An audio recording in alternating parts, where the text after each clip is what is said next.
Vous écoutez la French Radio. Fabrice Crévola, bonjour. Bonjour Thierry. Alors, vous êtes le président de Renault Portugal et nous vous remercions bien entendu de répondre aux questions des auditeurs sur la French Radio. Et on va parler de véhicules électriques. Véhicules électriques parce que c'est l'actualité du moment. On sait que Renault est à la pointe de la technologie car d'ailleurs, vous avez des véhicules comme la Zoé aujourd'hui, tout électriques qui permettent de rouler près de 400 km, on va dire, sans avoir à recharger.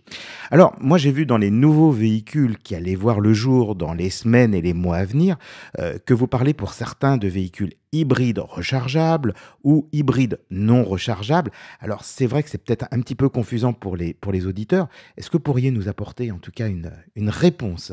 Oui, effectivement, il y a plusieurs technologies aujourd'hui sur le marché. Donc, il y a évidemment le véhicule, on va dire 100% électrique, qui n'a pas de moteur à combustion, de moteur thermique. C'est le cas de Zoé, bien sûr, et puis d'une offre sur le marché qui commence vraiment maintenant à se développer. Mais on va aussi se développer de plus en plus, à la fois pour répondre à un besoin d'électrification, de baisse des émissions de CO2, mais aussi de garder l'avantage d'une autonomie meilleure. On a de plus en plus de véhicules hybrides. Donc hybride, ça veut tout simplement dire un moteur électrique, mais aussi un moteur à combustion, un moteur qu'on appelle thermique. Qui, bien sûr, l'avantage d'un véhicule hybride, c'est qu'il permet de rouler en électrique, notamment en ville, et puis de passer en mode essence, pour bien sûr des trajets un peu plus longs et donc d'avoir une autonomie bien meilleure. Et après, au sein des véhicules hybrides, comme vous le dites très bien, il y a deux technologies différentes. Il y avait les véhicules hybrides qui ne sont pas rechargeables. En fait, la batterie est de plus petite dimension et c'est simplement finalement au freinage avec une récupération de l'énergie ou au moment où justement le véhicule va fonctionner en mode essence qu'il va venir recharger la petite batterie. Donc là, on parle de véhicules dont l'autonomie est moindre. On parle de quelques kilomètres en mode 5 km, par exemple, en mode 100% électrique. Donc c'est vraiment pour une utilisation très urbaine en mode électrique. Mais par contre, dès qu'on arrive à une certaine vitesse ou qu'on dépasse ces fameux 5 km électriques, on bascule sur un véhicule thermique classique. Donc le vrai avantage, c'est que ça permet d'avoir un véhicule sans un énorme surcoût, puisqu'évidemment, vous l'imaginez bien, qui dit hybride avec deux moteurs, dit une technologie plus chère, plus complexe, et évidemment des coûts, des prix pour le consommateur final plus élevés. Et donc un véhicule hybride non rechargeable a cet avantage d'être un peu plus abordable et de permettre quand même de rouler, notamment en ville, en mode électrique. Et ensuite, on a donc le véhicule hybride rechargeable. Et là, c'est des batteries plus importantes qui ne peuvent pas se recharger simplement avec le moteur thermique ou au moment des freinages, de la récupération d'énergie, où là, donc, qui sont rechargeables à travers une prise de courant, comme un véhicule finalement 100% électrique. Mais comme on est là aussi sur des batteries moins importantes, c'est des véhicules qui sont souvent rechargeables avec une prise classique. Il n'y a pas besoin d'une ce qu'on appelle une wall box, c'est vraiment une installation électrique de forte puissance pour le recharger, puisqu'on parle de batteries plus petites, donc plus rapides à charger. Et là, on a vraiment un peu le meilleur des mondes, le Captur qui va sortir en hybride rechargeable. La technologie s'appelle e-Tech chez Renault. C'est vraiment un véhicule qui a plus de 60 km d'autonomie en mode électrique. Donc, ça permet au quotidien d'être toujours en électrique et en même temps d'avoir une autonomie d'un véhicule thermique classique pour les grands déplacements. Et il suffit de temps en temps de se recharger à une simple prise de courant. Il n'y a pas besoin d'installation spécifique. Donc, c'est vraiment le bon compromis. Et on est en termes de prix, on a le véhicule hybride non rechargeable plus abordable, puis le véhicule hybride rechargeable et le véhicule 100% électrique qui, lui, est une technologie encore un peu plus complexe. Ça veut dire qu'avec la technologie ou les technologies dont vous venez de parler, ça veut dire que pour tous ces véhicules, je me branche sur n'importe quelle prise de courant, par exemple à la maison, je l'alimente directement et ma voiture va se recharger. J'ai pas besoin d'aller charger la super prise que l'on trouve le long des autoroutes, mais qui est souvent déjà souvent occupée. Oui, alors voilà, c'est un des avantages clairs des véhicules hybrides rechargeables, effectivement, la capacité d'être rechargé sur une prise normale, une prise classique. Après, n'oublions pas que on fait quand même beaucoup d'efforts pour développer à la fois l'infrastructure de recharge et évidemment, ça ne s'applique pas à tous les clients, mais un particulier qui achète un véhicule électrique chez Renault se voit offrir l'installation on appelle d'une wall box, de cette fameuse borne de recharge à domicile. Alors évidemment, ça nécessite d'avoir soit un garage, soit une place de parking attitrée On peut pas l'installer dans la rue. Mais ça, en tout cas, c'est quelque chose qu'on prend nous en compte. Il y a un diagnostic électrique qui est fait avec le client et on offre à tout client qui achète une Zoé, par exemple, l'installation à domicile d'une borne de recharge, parce qu'effectivement, il faut des bornes capables de recharger de manière beaucoup plus rapide les batteries qui sont importantes, les batteries d'une Zoé. Après, on a aussi des initiatives pour essayer de promouvoir le développement du parc de bornes de recharge au Portugal.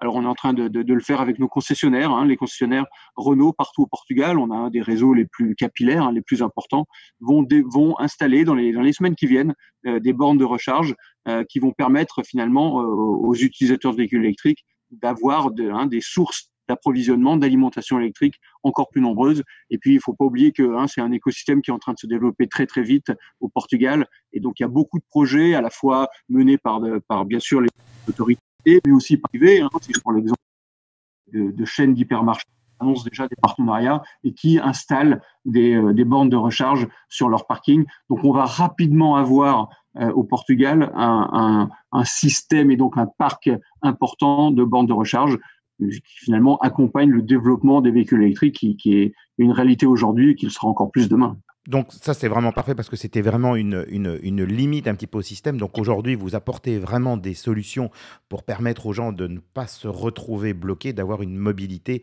la plus complète. Et puis même si demain, ils ont envie de rentrer en France ou d'aller ailleurs, eh bien, ils pourront le faire justement avec ces véhicules et ne pas se retrouver à être bloqués à 400 km ou un peu plus. Mais bon, c'est vrai que dans l'utilisation classique d'un véhicule électrique, on n'en a pas forcément besoin parce qu'on parcourt en moyenne 60-70 km maximum par jour. Alors, moi, j'aimerais bien aussi, Fabrice, que vous me parliez justement des aides qui sont mises en place aujourd'hui pour inciter justement les gens à acheter des véhicules électriques. Au Portugal, il y a bien sûr des aides qui ont été mises en place par le gouvernement pour promouvoir le développement des véhicules électriques.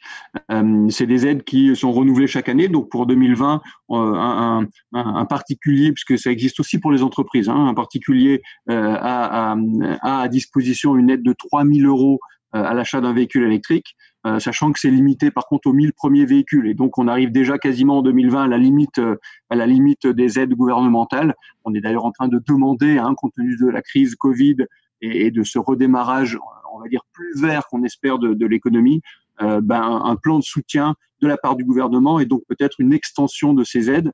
Mais par exemple, il existe aussi des aides pour les entreprises qui restent encore valables. Le montant est légèrement inférieur, c'est 2 250 €, mais il y a encore des quotas entre guillemets disponibles pour les entreprises. Donc ça peut vraiment, c'est clairement quelque chose qui aide au développement du véhicule électrique. Et puis nous, côté Renault, on a bien sûr une politique qui vise à développer les ventes de voitures électriques. On a lancé un grand plan en début d'année qui est le Renault Ecoplan, avec toute une série d'initiatives. Et l'une d'elles, importante, c'était justement la mise en place d'aides concrètes pour la mise à la case d'un véhicule ancien et l'achat d'une Zoé. Et on arrive aussi là à 3 000 € d'aide qui viennent finalement doubler l'aide du gouvernement et au total contribuer à un avantage pour le client et donc à une réduction du prix de 6 000 € sur la Zoé. Donc il y a ce type de mesures que nous on a en permanence. On fait vraiment tout pour promouvoir le développement des véhicules électriques et on espère donc que le gouvernement va nous suivre dans ce moment où il est nécessaire d'accompagner la reprise avec des solutions qui permettraient effectivement à tous vos auditeurs de bénéficier d'aide sur les véhicules électriques. J'avais entendu aussi que vous participiez aussi, ou vous leur offriez la première année pour circuler, je crois, vous leur remboursiez en tout cas une partie des dépenses autoroutières. Alors ça, c'est une action qu'on avait lancée en janvier. Effectivement, on avait créé un peu le buzz avec cette fameuse classe 0, qui était finalement le principe d'offrir aux propriétaires de Zoé, que ce soit nouveau ou ancien d'ailleurs, finalement 1 an de péage, l'équivalent d'un an de péage à travers le petit boîtier Via Verde qu'on pouvait charger. Ça a été un petit peu compliqué dans les discussions qu'on a eues avec les opérateurs d'autoroute et donc on a transformé cette offre qui reste valable en un package finalement d'électricité qu'on offre à la maison, mais toujours du même montant. On l'a traduit sur un montant de 200 € qu'on va venir offrir en plus donc des aides que j'évoquais juste avant, qu'on va venir offrir aux nouveaux possesseurs ou aux possesseurs de Zoé pour finalement recharger gratuitement à hauteur de 200 € d'électricité à la maison. Bien, bah écoutez, merci beaucoup Fabrice Crévola pour avoir répondu un petit peu à toutes les questions que l'on pouvait se poser, bien entendu, qui sont des questions que les auditeurs se posent sur tout ce qui concerne les véhicules électriques, la mobilité, les hybrides rechargeables, les hybrides non rechargeables. Maintenant, je pense qu'on a une réponse à tout cela. Bien entendu, on pourra retrouver toutes ces interviews en podcast, donc les gens pourront les réécouter chez eux. C'est un peu le principe un petit peu de la mobilité aussi, et de pouvoir appliquer comme on veut eh bien, son utilisation de la radio. Alors je rappelle que bien entendu tous ces véhicules, on peut les retrouver d'abord dans les concessions, que de nouveaux véhicules vont arriver, dont Capture hybride rechargeable, e-tech. Voilà, donc le Capture qui sera dans les concessions à partir du mois de juillet, et la Clio, elle sera en concession à partir du mois de septembre. Bien entendu, tous ces véhicules, eh bien, il faut aller les voir. Ces véhicules présentent de nouvelles dispositions, et bien entendu, l'ensemble des concessions Renault pourront vous faire bénéficier des offres dont vous venez de nous parler aujourd'hui. Et puis surtout, le fait que demain, eh bien, il y ait des points électriques dans toutes ces concessions, ce qui va simplifier quand même beaucoup la vie aux utilisateurs. Merci beaucoup Fabrice pour avoir répondu à nos questions. À très bientôt. Merci Thierry, à bientôt. Vous écoutez la French Radio.